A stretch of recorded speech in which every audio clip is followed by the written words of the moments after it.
Ils sont à ta recherche. Ils vont bientôt te trouver. Nous savons ce que tu fais. Arrête ça avant qu'il soit trop tard pour toi. Tes jours sont comptés. Tu es mort. Des menaces de mort. Encore et encore.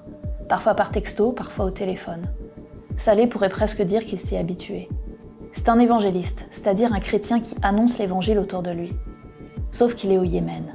Le Yémen qui est dans le top des pires pays au monde pour les chrétiens. À cause de son engagement pour sa foi, son nom figure sur la liste des extrémistes recherchés dans le pays. Les autorités accordent une récompense à toute personne pouvant le retrouver.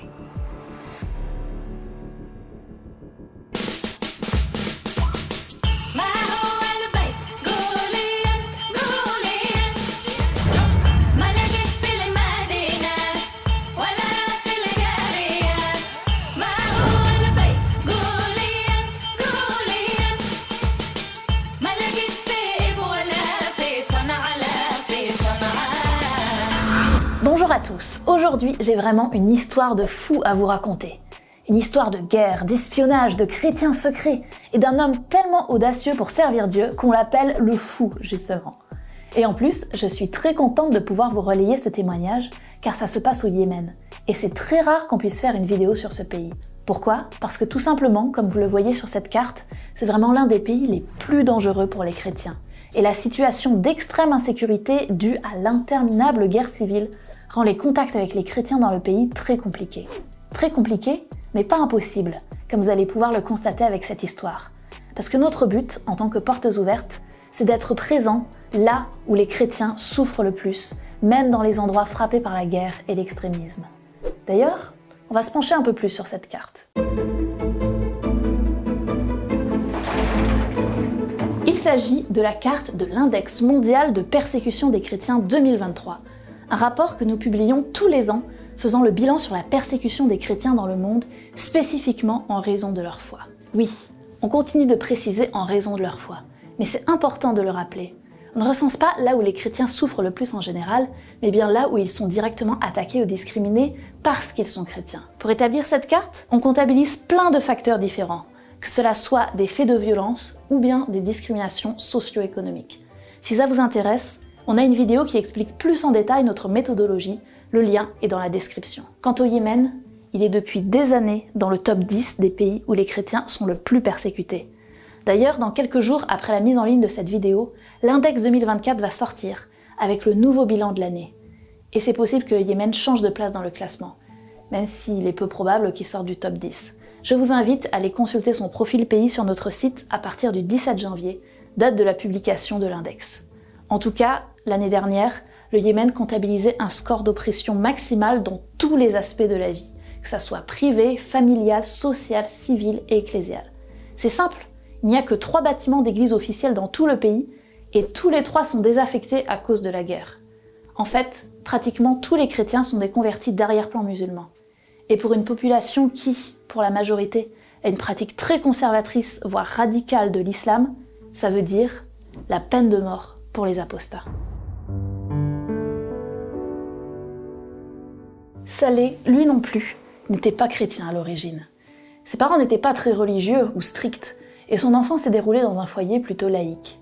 Il a commencé à s'intéresser au christianisme lorsqu'il est parti faire ses études dans une autre ville. Mais bon, bien sûr, il avait peur d'en parler à sa famille. Même si ses parents sont très ouverts, s'orienter vers une autre religion que l'islam dans un pays comme le Yémen, c'est extrêmement tabou. Il a quand même trouvé le courage d'en parler à son père. Et là, incroyable, il a découvert que son père était déjà un chrétien en secret. Il était prêt à l'aider à répondre à toutes les questions qu'il se posait. Il avait caché sa foi à son fils jusqu'alors pour éviter des répercussions si jamais il venait à en parler autour de lui. Après quelques mois, Saleh a franchi le pas et a accepté Jésus comme son sauveur et seigneur, devenant à son tour un chrétien. Et petit à petit a commencé sa vocation de responsable d'église au Yémen. C'est là que Saleh a commencé à être surnommé le fou dans sa ville natale. Pourquoi ? Parce qu'avec un autre frère, ils allaient évangéliser en plein jour devant la mosquée. Je vous rappelle qu'on est au Yémen. Et ils se sont même mis à aller évangéliser de plus en plus loin hors de la ville, à divers endroits du pays. Vous vous doutez que tout ça n'a pas été sans conséquence. On leur a mis la pression, ils ont été interrogés et accusés d'apostasie, qui est, je vous le rappelle, un chef d'accusation passible de la peine de mort au Yémen. Mais à cette époque, Saleh s'en est sorti sans trop de mal, grâce à une chose, sa tribu qui a décidé de le soutenir. Au Yémen, cela compte parfois plus que tout. C'est un pays qui fonctionne par clans. La loyauté envers un membre de la tribu est l'une des choses les plus importantes dans la culture yéménite. Ce n'est pas que les gens de sa tribu approuvaient forcément ce qu'il faisait, mais ils étaient résolus à se tenir à ses côtés et à le défendre face aux répercussions, bien qu'il soit devenu chrétien. Saleh a donc pu continuer ses voyages à travers le pays, et même hors du pays. Il savait qu'il avait besoin d'être formé en tant que disciple et responsable d'église. Et bien sûr, il n'y avait pas de formation chrétienne au Yémen. Du coup, il a participé à plusieurs de ces formations à l'étranger, dont certaines organisées par Portes Ouvertes, pour pouvoir s'équiper des outils nécessaires à son ministère et approfondir sa connaissance de la Bible. En effet, le désir de Saleh était de servir un but plus élevé, un appel divin qui ne pouvait être compromis. Mais tout ça, c'était avant la guerre. La guerre civile au Yémen dure depuis pratiquement 10 ans. C'est une situation très compliquée qui comporte de nombreuses facettes. Pour faire simple, la guerre a débuté lorsqu'un groupe de rebelles, les Houthis, a commencé à lutter contre le gouvernement du Yémen en 2014. La guerre s'est aggravée lorsque l'Iran a commencé à soutenir les Houthis, à majorité chiite, et que l'Arabie Saoudite, à la tête d'une coalition de 9 pays, a commencé à armer et à soutenir le gouvernement, à majorité sunnite.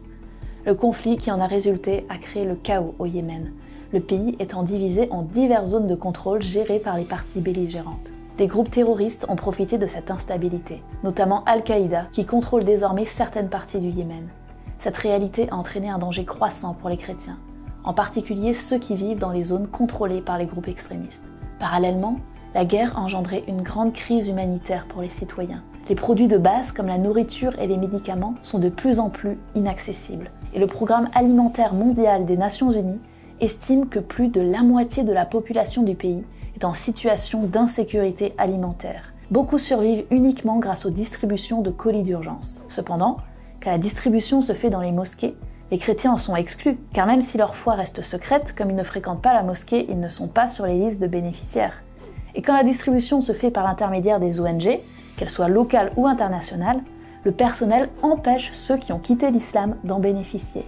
La guerre pourrait rentrer dans une nouvelle phase, puisque l'Arabie Saoudite et l'Iran ont normalisé leurs relations diplomatiques et que l'Arabie Saoudite montre des signes qu'elle pourrait se retirer du Yémen. Mais cela pourrait conduire à une instabilité accrue, car le départ des forces internationales pourrait créer un vide de pouvoir, permettant aux extrémistes de prendre encore plus de contrôle.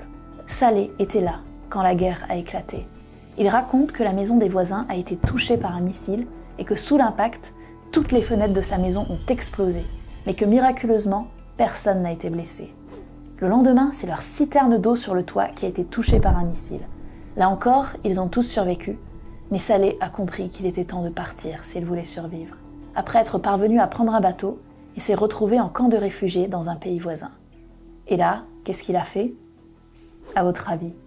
Il a continué à évangéliser. Il raconte: On a commencé à me surnommer l'homme qui connaît Jésus. Les gens étaient intéressés à parler, à écouter et à débattre avec moi. Nous parlions pendant des heures. Il y a eu des conversations profondes et de nombreuses personnes ont appris à connaître le Christ comme leur sauveur. Mais le cœur de Saleh était resté au Yémen. Quand on pense au Yémen, à la guerre et à la famine, on pense à un endroit de ténèbres et de désespoir. Mais Saleh aimait et aime toujours son pays. Il a commencé à prier pour savoir comment il pouvait y amener la lumière de Jésus, bien que vivant à l'étranger. Et il a décidé de débuter un réseau d'églises de maisons au Yémen. Je vous rappelle que dans le pays, c'est le seul moyen pour les croyants de se retrouver entre eux. Il y a beaucoup de chrétiens complètement isolés, soit parce que c'est trop dangereux de rencontrer d'autres chrétiens, soit parce qu'ils ne savent même pas s'il y a d'autres chrétiens autour d'eux. Fonder une église dans un tel pays, c'est devoir faire face à plein d'enjeux très particuliers. Trouver un endroit sécurisé, aider les chrétiens à surmonter leur peur, établir un lien de confiance entre les membres, oui, c'est dangereux. Et Saleh le savait en démarrant ce projet. Mais il dit: Si nous restions à la maison sans rien faire, nous serions en sécurité. Mais quel genre de chrétiens serions-nous si nous ne risquions pas notre vie pour que d'autres connaissent la vie? La barre est placée là. Saleh a donc commencé à faire des allers-retours au Yémen pour établir et renforcer l'église là-bas. Mais c'est comme ça qu'il s'est retrouvé un jour coincé dans le pays, obligé de se cacher, à recevoir ces menaces de mort que vous avez vues en début de vidéo. Je laisse découvrir la suite de son histoire avec son interview filmée. Alors pour des raisons de sécurité, c'est un mélange de plans du vrai Saleh, avec son visage caché, et de plans mis en scène avec un acteur. Sa voix, également, a été complètement remplacée. Mais ce sont ses vraies paroles qui sont rapportées.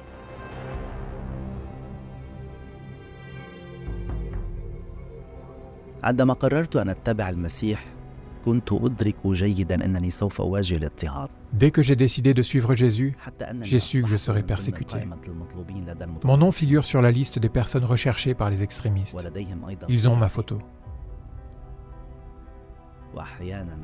Parfois, ils suivent mes déplacements. Je suis tout le temps bombardé de menaces, mais tout cela n'arrête pas mon ministère. Plus je reçois de menaces, plus j'ai envie de servir. Mon frère et moi avons décidé de fonder une église de maison au Yémen. La peur règne parmi les chrétiens yéménites, car il y a des gens qui viennent à l'église sans avoir l'intention de pratiquer la foi, mais plutôt pour espionner et collecter des informations sur nous.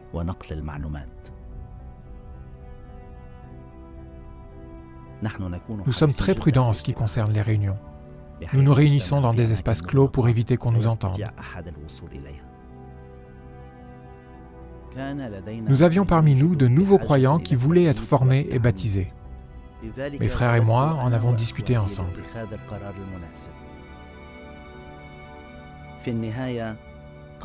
Ils ont finalement décidé que je ne devais pas les accompagner parce que j'étais connu.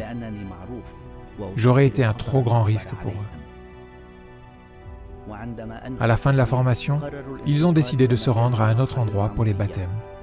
Ils ont donc pris un bus et se sont mis en route. Ils m'ont envoyé des SMS pendant un certain temps, mais au bout d'un moment, plus rien. En vérité, j'étais terrifié. Je sentais que quelque chose leur était arrivé.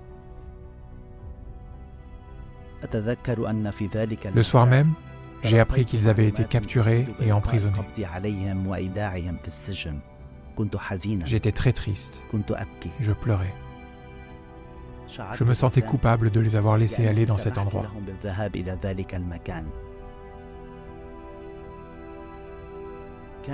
Ma famille avait peur pour moi. Ils m'ont dit de fuir le pays. J'ai longtemps réfléchi. Devais-je rester ou partir ? J'ai décidé de me cacher chez moi. Pendant ce temps, j'ai encouragé les autres frères de mon église. J'allais secrètement les rencontrer et prier avec eux, puis je retournais me cacher chez moi. Je leur rappelais toujours que lorsque nous avons décidé de suivre le Christ, nous étions conscients que de telles choses arriveraient. Pendant cette période, je recevais également des messages, des appels téléphoniques et des prières. Cela m'encourageait et me permettait de continuer.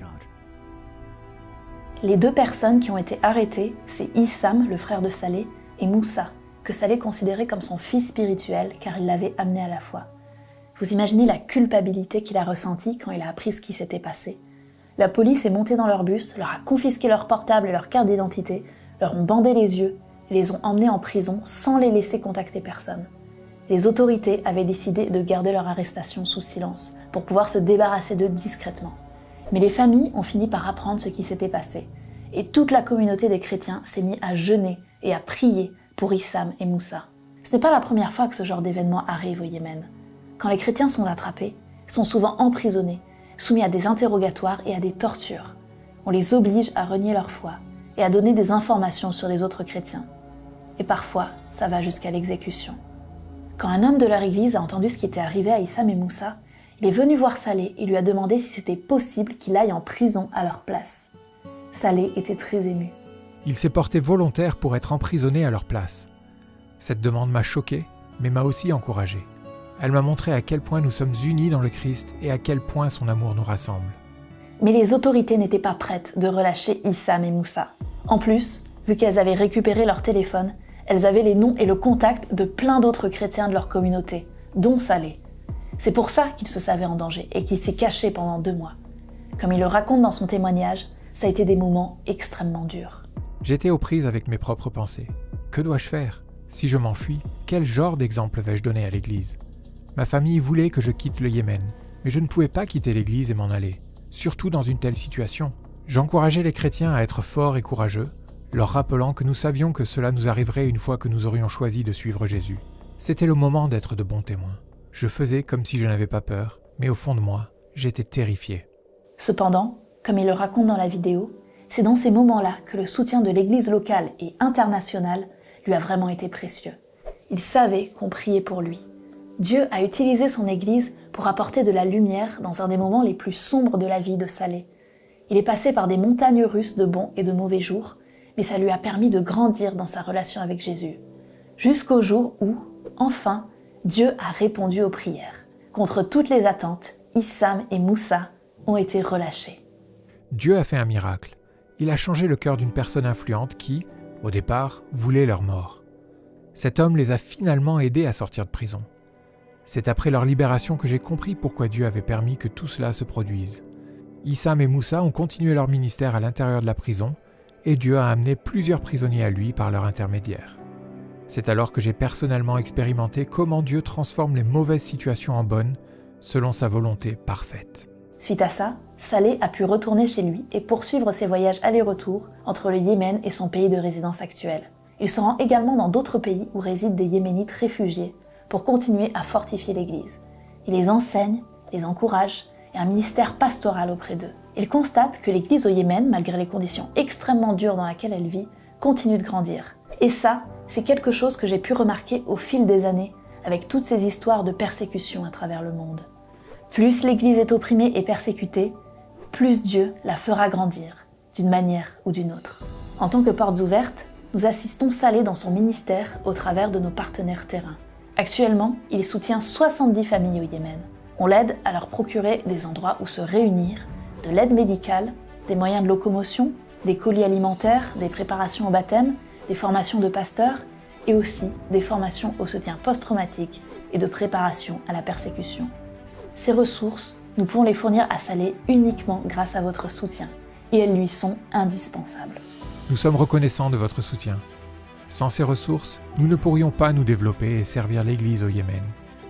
Vos prières sont importantes et elles nous édifient. Elles nous donnent la force et l'encouragement nécessaires pour aller de l'avant.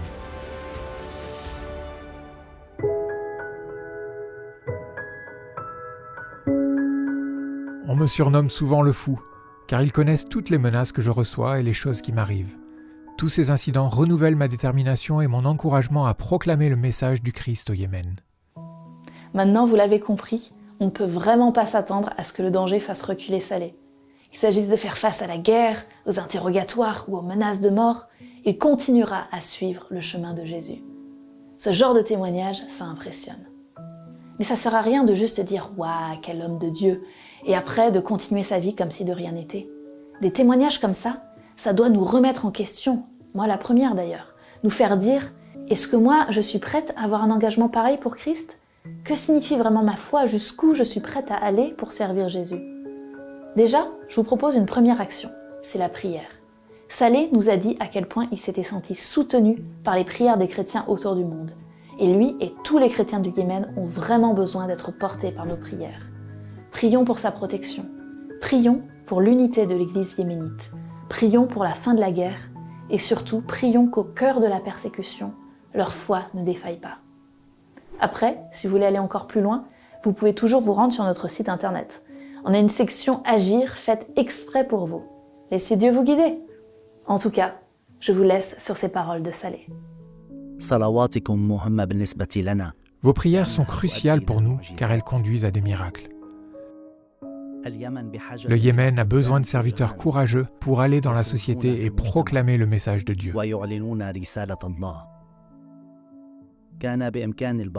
Je pourrais rester en sécurité. Je pourrais rester chez moi et ne pas être persécuté. Mais alors, à quoi leur servirait ma croyance chrétienne ? À quoi sert ma foi si je ne sors pas et ne transmets pas le message de Dieu aux autres ?